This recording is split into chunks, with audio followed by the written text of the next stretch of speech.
Good morning, and we are back at the dam with hundreds and hundreds of pelicans. So I'm going to continue reading. We're on page 160 from our book, The 7 Habits of Highly Effective People by Stephen R. Covey. We're on habit 3. The Quadrant 2 tool. The objective of Quadrant 2 management is to manage our lives effectively from a center of sound principles, from a knowledge of our personal mission, with a focus on the important as well as the urgent, and within the framework of maintaining a balance between increasing our production and increasing our production capability, which is the P for production / PC production capability. I hope you can see all these birds. I know it's a little misty, but it is what we got. Still coming in. I love the way they glide around. All right. This is admittedly an ambitious objective for people caught in the thick of thin things in quadrants 3 and 4. But striving to achieve it will have a phenomenal impact on personal effectiveness. A quadrant 2 organizer will need to meet 6 important criteria. Coherence. Coherence suggests that there is harmony, unity, and integrity between your vision and mission, your roles and goals, your priorities and plans, and your desires and discipline. In your planner, there should be a place for your personal mission statement so that you can constantly refer to it. There also needs to be a place for your roles and for both short and long-term goals.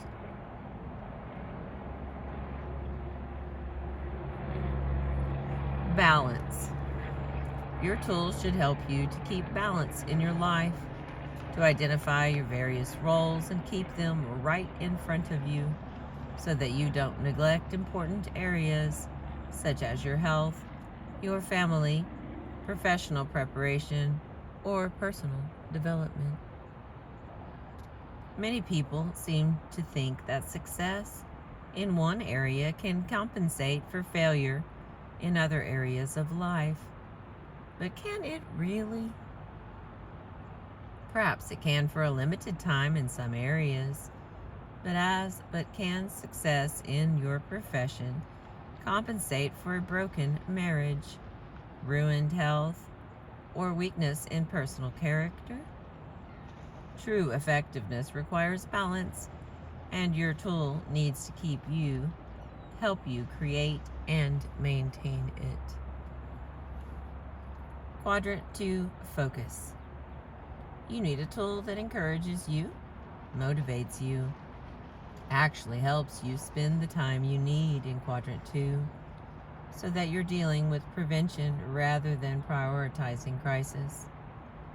In my opinion, the best way to do this is to organize your life on a weekly basis.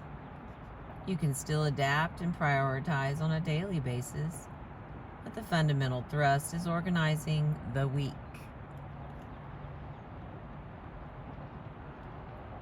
Organizing on a weekly basis provides much greater balance and context than daily planning. There seems to be implicit cultural recognition of the week as a single, complete unit of time. Business, education, and many other facets of society operate within the framework of the week, designating certain days for focused investment and others for relaxation or inspiration. The basic Judeo-Christian ethic honors the Sabbath, the one day out of every 7 set aside for uplifting purposes.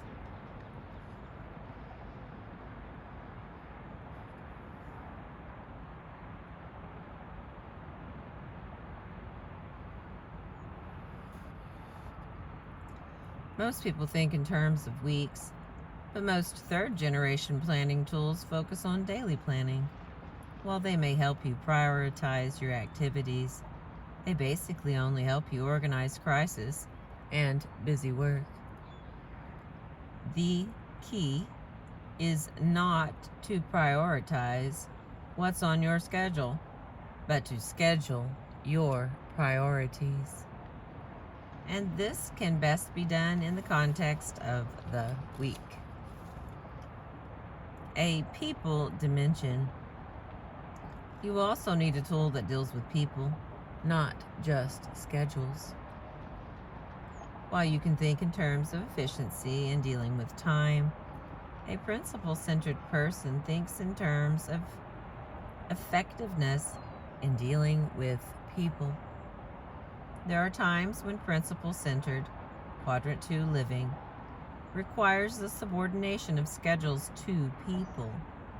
Your tool needs to reflect that value to facilitate implementation rather than create guilt when a schedule is not followed. Flexibility. Your planning tool should be your servant, never your master. Since it has to work for you, it should be tailored to your style, your needs, your particular ways. Okay. Whoever's doing it in the car needs to stop.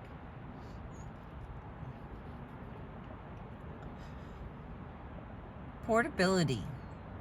Your tool should also be portable so that you can carry it with you most of the time.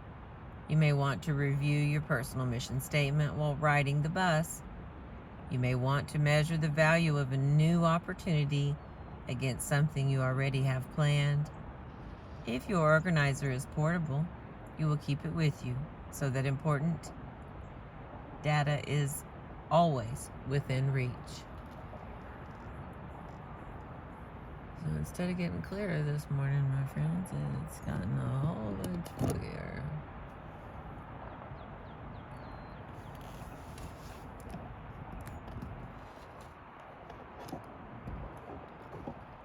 My biggest trouble is trying to keep my camera from sliding off of stuff because everything is wet. Alright. Back up a little bit. Get some of the flying news. Since quadrant 2 is the heart of effective self-management, you need a tool that moves you into quadrant 2. My work with the 4th generation concept has led to the creation of a tool specifically designed according to the criteria listed above. But many good 3rd generation tools can easily be adapted because the principles are sound, the practices are specific, or specific applications can vary from one individual to the next. And the next part is becoming a quadrant 2 self-manager. Although my effort here is to teach principles, not practices of effectiveness, I believe you can better understand the principles and the empowering nature of the 4th generation if you actually experience organizing a week from a principle-centered quadrant 2 base. Quadrant 2 organizing involves 4 key activities. First one is identifying roles. The first task is to write down your key roles. If you haven't really given serious thought to the roles in your life, you can write down what immediately comes to mind. You have a role as an individual. You may want to list one or more roles as a family member, a husband or wife, mother or father, son or daughter, a member of the extended family of grandparents, uncles, aunts, and cousins. You may want to list a few roles in your work, indicating different areas in which you wish to invest time and energy on a regular basis. You may have roles in church or community affairs. You don't need to worry about defining the roles in a way that you will live with for the rest of your life. Just consider the week and write down the areas you see yourself spending time in during the next 7 days. Here are 2 examples of the way people might see their various roles. First, as an individual. Second, as a husband or father. Third, manager of new products. 4, manager research. 5, manager staff development. 6, manager administration. 7, chairman of United Way. On the other side, oh crap. It has a different list. And number 1 over here is personal development. Number 2 is wife. Number 3 is mother. Number 4 is real estate person, salesperson. 5 is Sunday school teacher. 6 is symphony board member. Selecting goals. The next step is to think of 2 or 3 important results you feel you should accomplish in each role during the next 7 days. These would be recorded as goals. See the next page. At least some of these goals should reflect quadrant 2 activities. Ideally, these short-term goals would be tied to the longer-term goals you have identified in conjunction with your personal mission statement. But even if you haven't written your mission statement, you can get a feeling of a sense of what is important as you consider each of your roles and 2 or 3 goals for each role. The next is scheduling.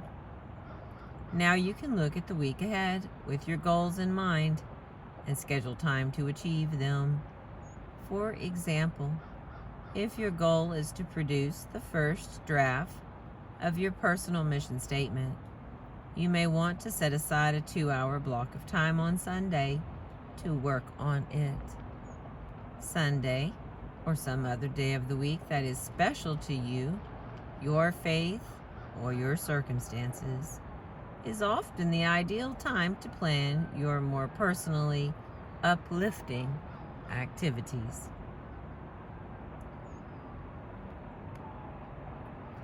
Including weekly organizing. It is a good time to draw back, to seek inspiration, to look at your life in the context of principles and values.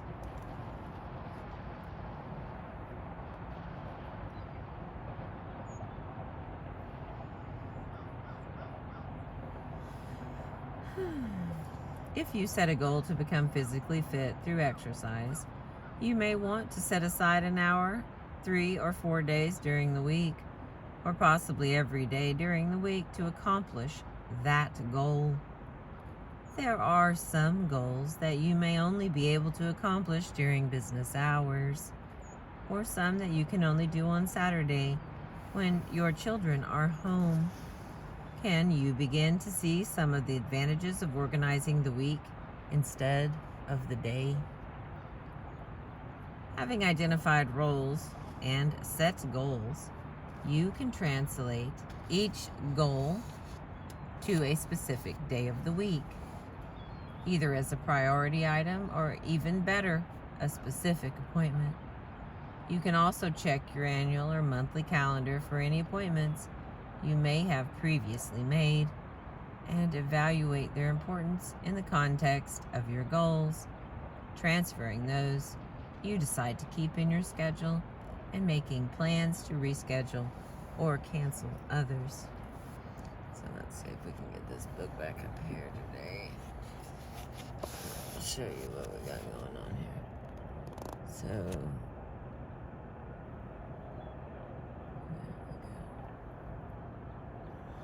remember, you can pause, you can take a picture with your phone, and then you can keep up with what we're talking about. I know it gets a little bit much. Oh, come on. There we go. And the birds are still with us. As you study the following weekly worksheet, Observe how each of the 19 most important, often Quadrant 2 goals, has been scheduled or translated into a specific action plan. In addition, notice the box labeled Sharpen the Saw. That provides a place to plan vital renewing Quadrant 2 activities in each of the 4 human dimensions that will be explained in Habit 7. Even with time set aside to accomplish 19 important goals during the week, look at the amount of remaining unscheduled space on the worksheet. As well as empowering you to put first things first, Quadrant 2 weekly organizing gives you the freedom and the flexibility to handle unanticipated events, to shift appointments if you need to savor relationships and interactions with others, to deeply enjoy spontaneous experiences, knowing that you have proactively organized your week to accomplish key goals in every area of your life. Daily adapting. With Quadrant 2 weekly organizing, daily planning becomes more a function of daily adapting, of prioritizing activities and responding to unanticipated events, relationships, and experiences in a meaningful way.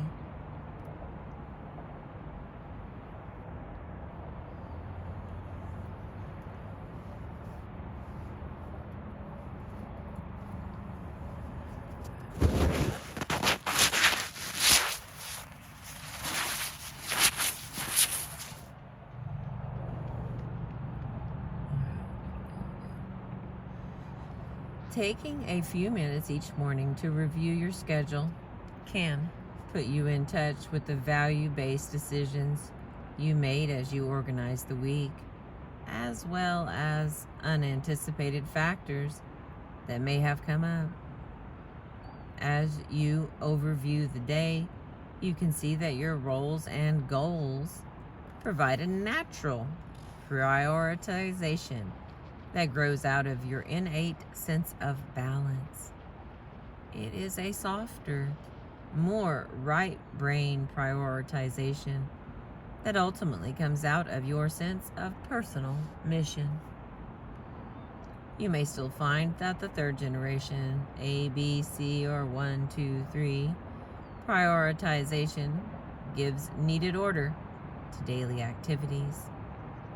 It would be a false dichotomy to say that activities are either important or they aren't. They are obviously on a continuum, and some important activities are more important than others. In the context of weekly organizing, third generation prioritization gives order to daily focuses. Sorry, just focus note. This is more and more words just showing up. But trying to prioritize activities before you even know how they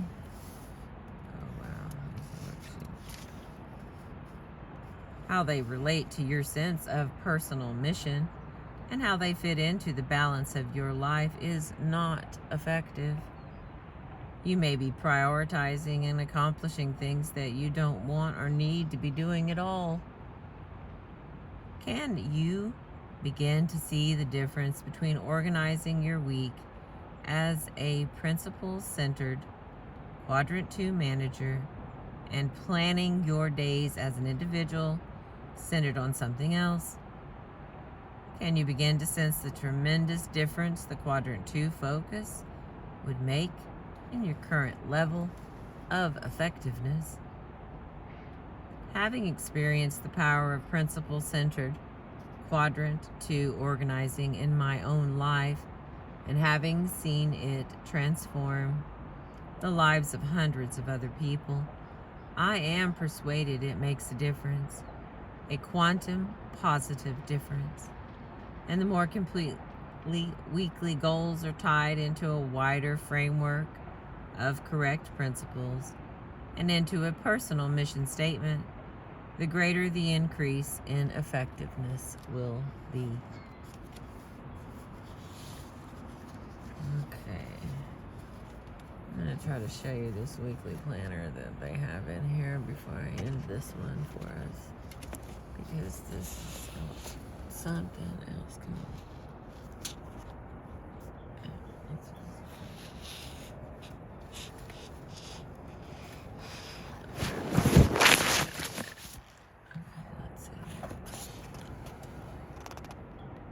Nope, it's not gonna work, guys, but it's a hell of a weekly planner that they got in mind there.